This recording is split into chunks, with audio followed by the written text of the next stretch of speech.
Nangako ang Estados Unidos ng $1 milyong na humanitarian aid sa Pilipinas na gagamitin sa pagbangon sa mga lugar na sinalanta ng magkakasunod na bagyo. Nagbabalik si Alvin Baltazar ng Radyo Pilipinas sa Balitang Pambansa. Sa ika-4 na pagkakataon, muling bumisita sa bansa si U.S. Defense Secretary of State Lloyd Austin na nag-courtesy call din kay Pangulong Ferdinand R. Marcos Jr. sa pagkikita ng dalawa sa Malacanang. Nagpahayag si Austin kay Pangulong Marcos na magbibigay ang U.S. ng $1 milyon sa Pilipinas sa harap ng iniwang pinsala ng 6 na magkakasunod na kalamidad na tumama sa bansa. Ito ay dagdag sa halos 100,000 pounds na relief supplies na una nang naibigay ng Amerika.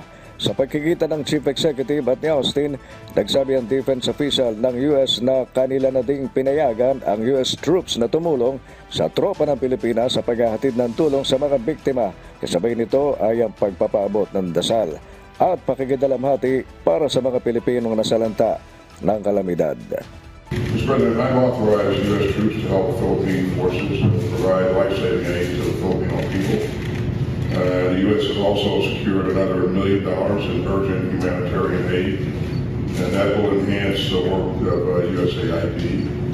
Nagpaabot naman ang Pangulo ng pasasalamat sa nasabing hakbang ng U.S. government sabay puri sa malaking tulong ng EDCA sites na ay nagsilbing staging areas para maipwesto ang mga tulong sa mga typhoon hit areas. Ipinahayag ng Pangulo na mas naging madali ang kilos ng pamahalaan dahil sa EDCA sites at nakatulong ang mga ito na maisagawa ang bisyong maihatid ang kailangan tulong kahit sa mga isolated areas. 6 typhoons in about less than 4 weeks. And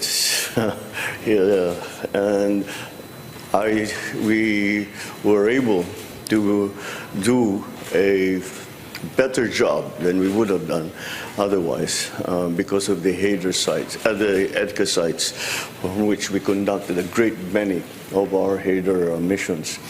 Kasama din sa napag-usapan ni Pangulong Marcos at ni Secretary Austin ang mas lalo pang pagpapatatag sa alyansa sa pagitan ng Pilipinas at Estados Unidos, habang binigyan din rin ng US official ang pangako ng Amerika na suportahan ang mga Pilipino sa panahon ng krisis. Para sa Balitang Pambansa, Alvin Baltazar, Radyo Pilipinas.